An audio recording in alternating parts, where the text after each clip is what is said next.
Hello दोस्तों, नमस्कार। आज की वीडियो में हम बात करेंगे विभिन्न प्रकार के व्हीकल इंश्योरेंस के बारे में। जो भी आपने आज तक जितने भी, अगर आपके पास कार है या फिर आपके पास बाइक है या फिर अन्य कोई भी साधन है तो उसका आपने एक इंश्योरेंस करवा रखा होगा। तो उसी के बारे में हम आज सारी बात करेंगे। तो मेरा नाम है आशीष और इस चैनल पर मैं आपकी नॉलेज को बढ़ाने के लिए प्रयास करता हूँ। चलिए शुरू करते हैं वीडियो को। तो सबसे पहले क्वेश्चन आता है, भाई बीमा क्या है? भाई बीमा क्या है? तो वाहन का बीमा, हम केवल वाहनों के बीमा के बारे में इस वीडियो में बात करेंगे। लाइफ इंश्योरेंस अलग चीज़ हो गई, उन सब चीज़ों के बारे में हम नेक्स्ट वीडियोस में बात करेंगे कभी। अभी हम केवल वाहनों के, जैसे आपकी कार हो गई, आपके पास बाइक हो गई, आपके पास स्कूटी होगी, इनके बारे में बात करेंगे, ठीक है। तो वाहन बीमा क्या होता है? एक प्रकार का अनुबंध होता है, एक प्रकार का अनुबंध होता है जिसमें बीमा कंपनी आपको और आपके वाहन को किसी दुर्घटना, चोरी, नुकसान या कानूनी जिम्मेदारी से सुरक्षा देती है। कानूनी जिम्मेदारी मतलब ये हो गया, आपको कहीं पर गाड़ी पकड़ ली तो चेकिंग के दौरान अगर आपके पास वाहन बीमा नहीं है तो आपको प्रॉब्लम हो जाएगी। तो ये सब चीज़ें हैं। वाहन बीमा क्या है भाई? अगर आपकी गाड़ी चोरी हो जाती है, दुर्घटना हो जाती है, किस प्रकार की नुकसान हो जाता है, तो उन सब में आपको वाहन बीमा काम आता है। वाहन बीमा क्यों ज़रूरी है भाई? क्यों कराएं हम पैसा? क्यों हर महीने के महीने, हर वर्ष हम इसका प्रीमियम क्यों भुगतान करें? इसलिए भुगतान करना पड़ेगा क्योंकि सड़क दुर्घटनाओं में जो आर्थिक नुकसान होता है उससे बचाव होता है। आर्थिक नुकसान मतलब आपका एक्सीडेंट हो गया तो आपको पास पैसे भी खर्च होंगे, और पैसे खर्च होंगे तो आपके पास आर्थिक नुकसान होगा। तो इंश्योरेंस कंपनी क्या है कि हमें वो पैसा देती है। हमारे जो व्हीकल है, मान लो कार है, उसका एक्सीडेंट हो गया तो इंश्योरेंस कंपनी हमें पैसे देगी उस कार को ठीक कराने के लिए। कार से किसी सामने वाले का एक्सीडेंट हो गया तो उसके हेल्थ में कोई प्रॉब्लम हो गई, उसके हाथ पैर टूट गए, ज़्यादा क्षति हो गई, तो उसके दौरान भी इंश्योरेंस कंपनी हमें पैसे उपलब्ध कराती है। इसलिए इंश्योरेंस ज़रूरी है। तो देखिए, सड़क दुर्घटनाओं में आर्थिक नुकसान से बचाव करेगी इंश्योरेंस कंपनी। दूसरा हो गया वाहन चोरी या फिर आग लगने पर सुरक्षा होगी। मान लो कि आपका कोई वाहन चोरी हो गया, आग वगैरह लग गई, तो फिर आपको सुरक्षा होगी। थर्ड पार्टी का नुकसान होने पर सहायता देगी। थर्ड पार्टी क्या होती है? देखो मैं बताता हूँ। ये है थर्ड पार्टी, और आप है ना, जो जब भी आपको ये इंश्योरेंस का काम होगा तब थर्ड पार्टी ज़रूर होगी। मतलब ये है, ये आप हो, ठीक है, और ये आपकी कार है। इससे मान लो गलती से किसी बाइक को एक्सीडेंट हो गया तो जो बाइक चलाने वाला था ये होता है थर्ड पार्टी। थर्ड पार्टी ये हो गया, मतलब आपने सामने वाले को ठोक दिया या फिर आपकी गलती थी नहीं थी लेकिन आपकी गाड़ी किसी से भिड़ गई, तो जिसको डैमेज हुआ है, जिससे गाड़ी भिड़ी है, वो थर्ड पार्टी कहलाती है, ठीक है। थर्ड पार्टी को नुकसान हो जाएगा तो उसकी सहायता करेगा बीमा, और भारत सरकार के अनुसार अनिवार्य है, मोटर व्हीकल एक्ट के अनुसार भी आपको वाहन बीमा लेना कंपलसरी, ठीक है। नेक्स्ट स्लाइड देखते हैं। अब देख लो बीमा कितने प्रकार के होते हैं। बीमा होते हैं दो प्रकार के। एक तो होता है थर्ड पार्टी बीमा, जो क्या करता है कि केवल सामने वाले व्यक्ति को या फिर उसकी संपत्ति को नुकसान हुआ है तो उसकी भरपाई करते हैं। मान लो आपसे एक्सीडेंट हो गया तो सामने कोई व्यक्ति था, उसको एक्सीडेंट हो गया तो उसकी या तो कार या बाइक जो भी है उसमें कोई नुकसान हुआ हो या फिर उस व्यक्ति को नुकसान हुआ हो, तो उसका जो क्लेम होता है वो थर्ड पार्टी बीमा में होता है, पहले प्रकार के। और कॉम्प्रिहेंसिव बीमा, इसमें क्या होता है, खुद के वाहन को और थर्ड पार्टी को दोनों को सुरक्षा मिलती है। मतलब आपका एक्सीडेंट होने पर आपके वाहन में जो प्रॉब्लम हुई है, आपको जो प्रॉब्लम हुई है, जितना भी आर्थिक नुकसान होगा वो बीमा कंपनी भरेगी, और सामने वाले को जो नुकसान हुआ है उसको भी बीमा कंपनी भरेगी। तो ये आज आप समझ गए होंगे अच्छे से कि वाहन बीमा के कितने प्रकार होते हैं। अब थर्ड पार्टी बीमा क्या क्या कवर करता है? अन्य व्यक्ति को शारीरिक नुकसान हुआ, सामने वाले को शारीरिक नुकसान हो गया, सामने वाले की संपत्ति का नुकसान हो गया, लेकिन ये अपने वाहन को कोई कवर नहीं करता। इस बात का विशेष ध्यान रखें। नेक्स्ट देखते हैं कॉम्प्रिहेंसिव बीमा होता है, इसमें क्या होता है, एक तो सामने वाले को कवर हो जाता है पूरा, अपने वाहन की क्षति भी कवर हो जाती है, जो भी एक्सीडेंट के दौरान मान लो टायर फट गया, मेटल का जो भी डोर था, बम्पर था, वो ख़राब हो गया, टूट गया, आग, बाढ़, भूकंप आदि से नुकसान हो गया तो भी आपको कवर करेगा। चोरी हो जाए, वेंडलिज्म हो जाए तो भी आपको ये बीमा में आपको ये सब कवर मिलेगा। और ड्राइवर और पैसेंजर का पर्सनल एक्सीडेंट कवर भी बीमा कंपनी कवर करती है। तो ये सारे फ़ायदे हैं आपको कॉम्प्रिहेंसिव बीमा में। बीमा क्लेम कैसे करें? बीमा एक्सीडेंट हो गया, उसके बाद में आपको तुरंत बीमा कंपनी को सूचित करना पड़ेगा अगर आप सूचित करने की स्थिति में हैं, या फिर जब भी आप सूचित करने की स्थिति में आए आप तुरंत सूचित करेंगे। अगर आपकी कोई दुर्घटना हो गई या चोरी हो गई है तो आपको तुरंत FIR दर्ज करानी होगी। हो सके तो वाहन की फ़ोटो लेनी पड़ेगी आपको, और सर्वेयर रिपोर्ट के बाद जो क्या क्लेम प्रोसेस होता है, और मरम्मत के बाद बिल सबमिट करें। इस प्रकार से बीमा का क्लेम लिया जाता है। एक ये नॉर्मल सा रोड मैप है, बाकी असलियत में काफ़ी अलग सिनेरियो होता है, उसके बारे में हम कभी बाद में बात करेंगे।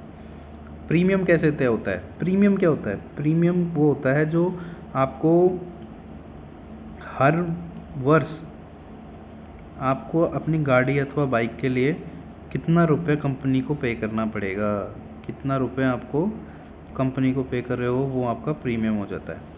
तो इसमें कई सारी चीज़ें डिपेंड करती है, जैसे वाहन का प्रकार क्या है, जैसे गाड़ी है, बस है, ट्रक है, वाहन की उम्र मतलब कितने साल उसको लिए हो गए, लोकेशन का है, बीमा का प्रकार कौन सा आपका, थर्ड पार्टी बीमा करा रहे हो, कॉम्प्रिहेंसिव करा रहे हो, और ड्राइवर का रिकॉर्ड, ये सब चीज़ें कंपनी देखती है। इसके बाद में देखें, बीमा लेते समय विशेष ध्यान देने योग्य बातें हैं। कंपनी की क्लेम सेटलमेंट दर, अगर आप पॉलिसी बाजार इस प्रकार के जो कुछ ऐप्स हैं, यहाँ से अगर आपको बीमा लेते हो तो आपको इन सब चीज़ों पर ध्यान देना होगा कि कंपनी की क्लेम सेटलमेंट दर क्या है। क्लेम सेटलमेंट दर का मतलब ये है कि जितने लोगों ने भी अप्लाई करा है उसमें से कितने लोगों को पैसा भुगतान किया है कंपनी ने, क्लेम्स को सेटल किया है। फिर उसके बाद आपको देखना है IDV, इंश्योर्ड डिक्लेयर्ड वैल्यू, मतलब आपने मान लीजिए कोई गाड़ी 10 लाख रुपए में खरीदी, तो उसके बाद में क्या होता है कि उसका कुछ परसेंट हिस्सा, कुछ परसेंट पैसा डिप्रिसिएशन होने लग जाता है हर वर्ष। तो प्रत्येक वर्ष आपको जो IDV होती है, मतलब कि अगर आप 1 साल बाद गाड़ी का बीमा करा रहे हैं, देखिए IDV मैं समझा देता हूँ। अगर IDV कुछ इस प्रकार से होती है, मान लें आपने 2020 में कोई गाड़ी खरीदी, तो 2021 में जो गाड़ी मान लो 10 लाख की थी ना, तो उसका कुछ वैल्यू घट जाएगी और लगभग 8 लाख के लगभग IDV वैल्यू आएगी। मतलब 2021 में आपकी गाड़ी की वैल्यू क्या है, उसके बाद में फिर 2022 में आप बीमा कराओगे तो वो 5-7 लाख 6 लाख जितनी भी है वो कम होती जाएगी। मतलब कि जिस समय आप इंश्योरेंस करा रहे हो ना, इसका मतलब ये हो गया कि आप जिस समय इंश्योरेंस करा रहे हो उस समय आपकी गाड़ी की क्या कीमत है, वही IDV वैल्यू कहलाती है। आई होप कि आपको ये समझ में आ गया होगा, ठीक है। और बीमा लेते समय एक मेन इम्पोर्टेंट चीज़ है कि एड ऑन कवर कौन कौन से आपने एड ऑन कवर्स यूज करे हैं। नेटवर्क गैरेज भी देखना चाहिए कि उन बीमा कंपनी का जो किन किन स्थानों पर आपको रिपेयरिंग की सुविधा देते हैं। चलिए कुछ एड ऑन्स की बात कर लेते हैं हम। एड ऑन्स थोड़ा सा मतलब जैसे आपको थोड़ा एक्स्ट्रा प्रीमियम देना पड़ता है, लेकिन आपको बहुत ही बेहतरीन सुविधाएं मिलती हैं। इसमें देखिए कितने प्रकार के होते हैं। जीरो डेप्रिसिएशन हो गया, या आपने बहुत ज़्यादा सुना होगा, इंजन प्रोटेक्शन हो गया, NCB protection, return to invoice, road side assistance, consumables, tyre protection, personal belongings. चलिए एक एक करके देख लेते हैं हम। तो सबसे पहले हम देखते हैं जीरो डेप्रिसिएशन कवर। तो जीरो डेप्रिसिएशन कवर क्या होता है? जीरो डेप्रिसिएशन कवर को बम्पर टू बम्पर इंश्योरेंस भी कहते हैं। एक प्रकार का कार इंश्योरेंस है जो एक्सीडेंट या डैमेज के दौरान डेप्रिसिएशन मतलब मूल्य घटने का हिसाब नहीं करता। इसका मतलब ये है कि अगर आपकी कार को एक्सीडेंट में किसी भी तरह का कोई नुकसान होता है तो बीमा कंपनी इसकी पूरी मरम्मत की लागत भुगतान करती है बिना पार्ट्स की कीमत घटाते हुए। जीरो डेप का मतलब ये हो गया कि मान लो आपकी गाड़ी का एक्सीडेंट हो गया, ठीक है, और आपकी गाड़ी को बहुत अधिक नुकसान हो गया, तो बीमा कंपनी क्या करेगी कि इसकी जो पूरी मरम्मत है उसका भुगतान करेगी। एक्चुअली क्या होता है कि जैसे आपकी गाड़ी का डोर टूट गया, मान लीजिए कि आपकी गाड़ी का डोर डैमेज हो गया, तो बीमा कंपनी जब आपको क्लेम देगी, इसका जो पैसा देगी वो इसको डेप्रिशिएट नहीं करेगी। एक्सीडेंट में जो आपका डोर टूटा है या जो डैमेज किया है तो उसकी वैल्यू घटाएगी नहीं, जो आपकी ओरिजिनल वैल्यू होती है उसी के अनुसार आपको क्लेम मिलेगा। तो ये एक इम्पोर्टेंट बात है डेप्रिशिएशन जीरो डेप के लिए।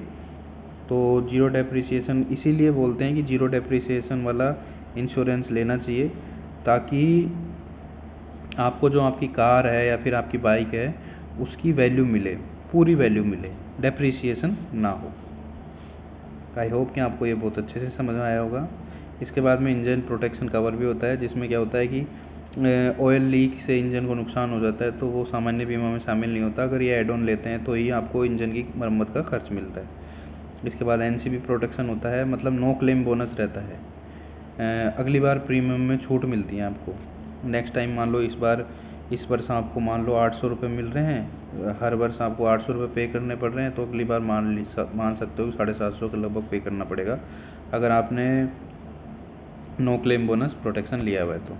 इसके बाद में रिटर्न टू इनवॉइस, इसका मतलब ये है कि आपकी कार पूरी तरह से क्षतिग्रस्त हो गई, पूरी तरह से टूट फूट गई, उसके बाद में आपको वाहन की खरीद मूल्य पर भरपाई किया जाती है इस इंश्योरेंस से।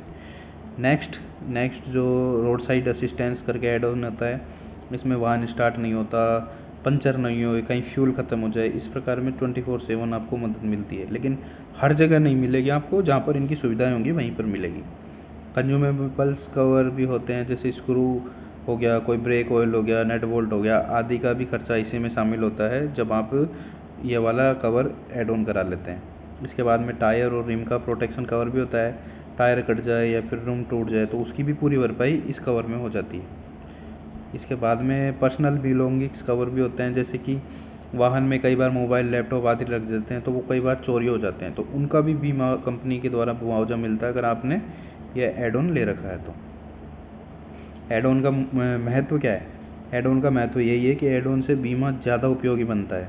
आपातकाल में जेब से कम खर्च होता है, थोड़े में ज़्यादा सुरक्षा मिल जाती है। मतलब ये है कि मान लीजिए कि इमरजेंसी की सिचुएशन में बहुत ही ज़्यादा काम आते हैं आपको, ये जो ऐड ऑन्स होते हैं वो बहुत अधिक काम आते हैं, और इमरजेंसी में आपका जो मनी है उसको बचाने का कार्य करता है ये ऐड ऑन्स। तो निष्कर्ष क्या हो गया? सही बीमा का और सही ऐड ऑन का चुनाव करें और समय पर उसको रीन्यू करें और सेफ ड्राइविंग करें। सबसे इम्पोर्टेंट बात यही है कि आपको सेफ ड्राइव करनी है। धन्यवाद। अगर किसी प्रकार का कोई सवाल है तो आप इस चैनल पर कमेंट में आप सवाल पूछ सकते हैं, और चैनल को सब्सक्राइब ज़रूर करें। आपके जो सब्सक्राइब करने से मुझे बहुत बहुत मोटिवेशन मिलता है और इसी प्रकार की नई वीडियो लाने के लिए मुझे हेल्प मिलती है। चलिए, बहुत बहुत धन्यवाद। मिलते हैं नेक्स्ट वीडियो में, तब तक के लिए धन्यवाद। बाय।